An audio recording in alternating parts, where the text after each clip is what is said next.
tomorrow they will vote on the Republican plan to keep the government funded, though on Elon Musk and Donald Trump's terms. Trump's budget director, this is key, is already reportedly preparing to ignore the spending appropriated in the bill. Some Democrats have said they will not support the plan, even if it means a government shutdown. But Senate Democratic leader Chuck Schumer of New York says he will support the vote basically to get the bill in a position to pass and to keep the government open. For sure, the Republican bill is a terrible option. It is not a clean CR. It is deeply partisan. It doesn't address far too many of this country's needs. But I believe allowing Donald Trump to take even much more power via a government shutdown is a far worse option. And Senator Chuck Schumer joins me now. Senator, thank you for joining us. My pleasure. Let's just start on this. I think there are a lot of people watching this right now who are confused about this decision, or upset by it. So just spell out, just give me your logic, particularly on this sort of on the one hand, on the other. What is the cost you see to the constitutional order of a shutdown that isn't already being done now? It's a dramatic cost. Here's why, Chris.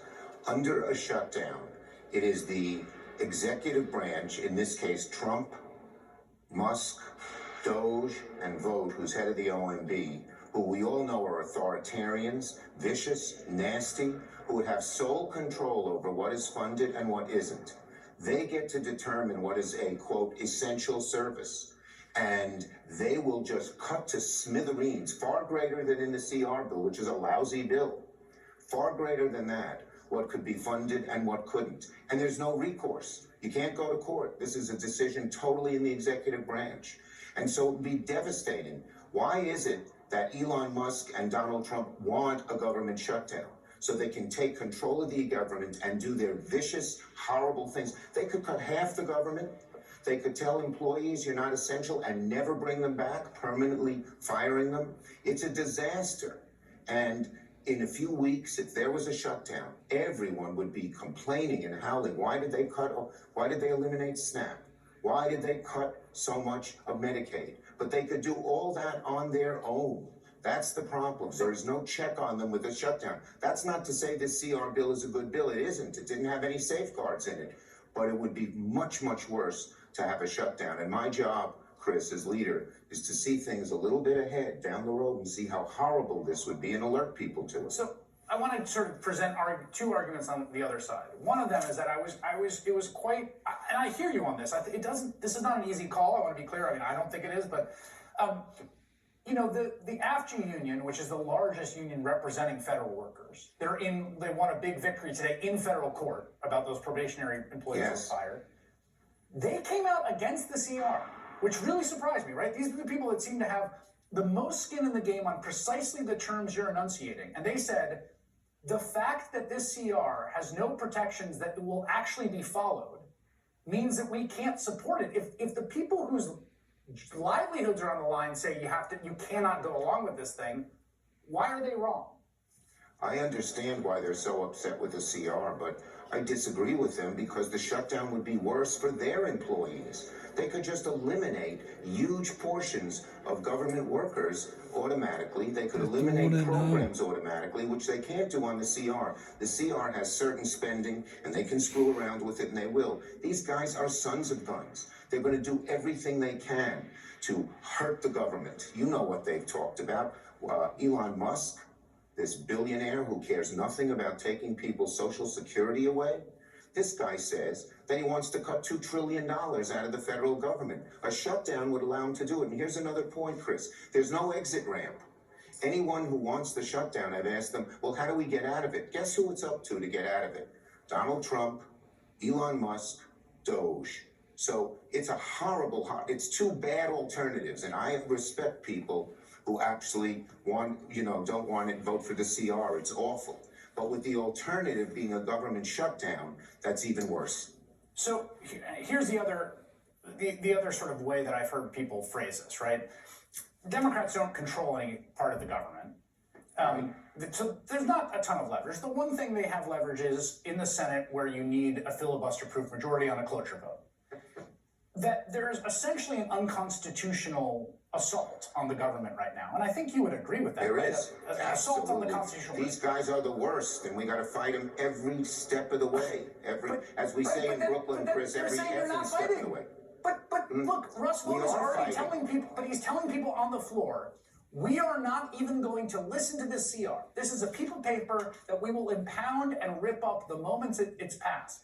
If that's the case, how is voting for cloture not essentially an imprimatur on the very same assault on the constitutional order? They're already, even without this CR, they're already doing it. Right. Okay? They did it to the Department of Education.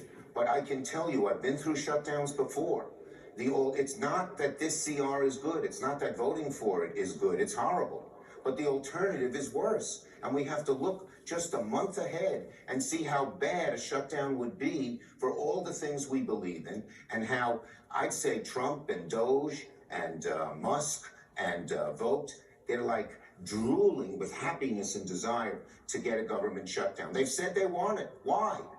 Not for doing anything good, I'll tell you that. These guys are authoritarians.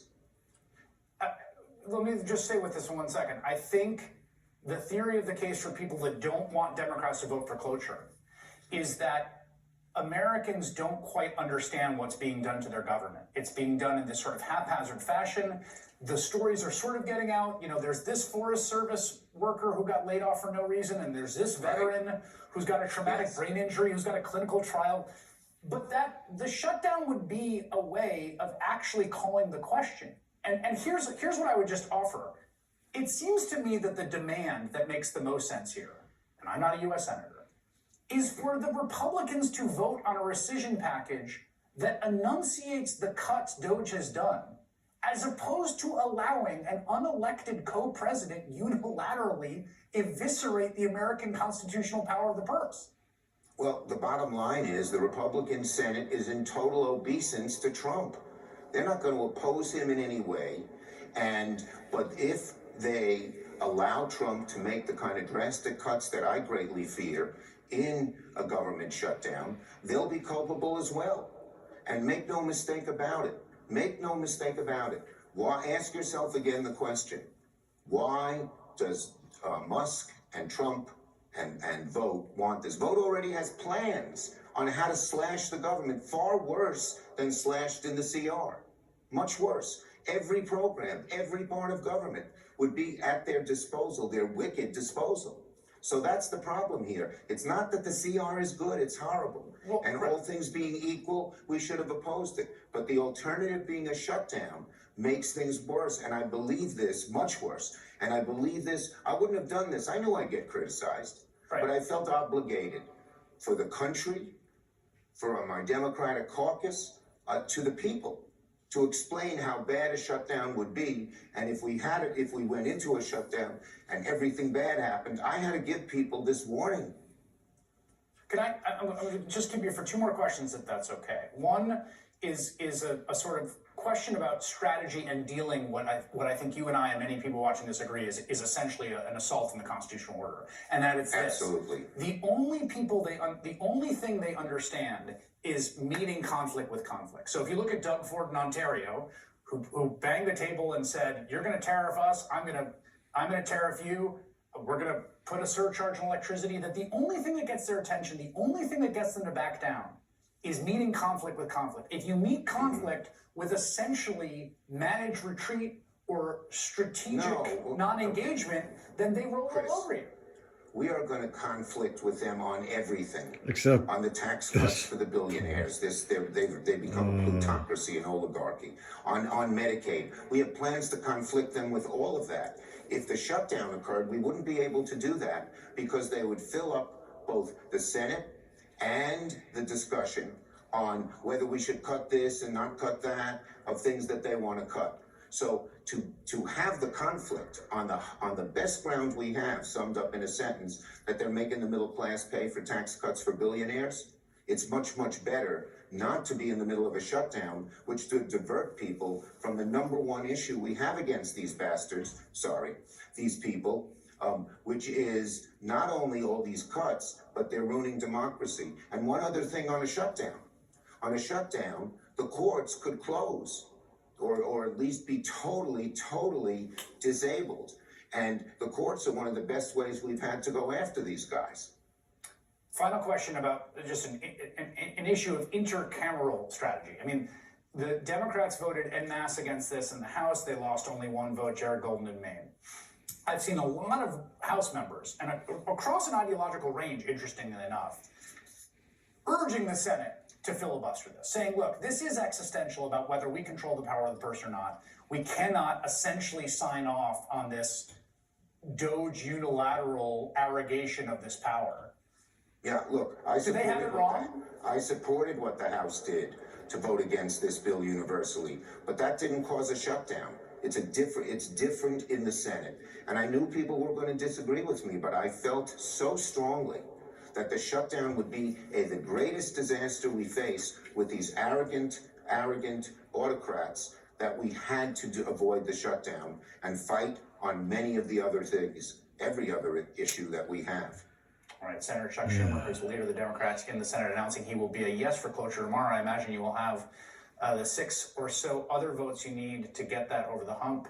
Thank you, sir. Come on anytime with late breaking news, and we can do this whenever you want.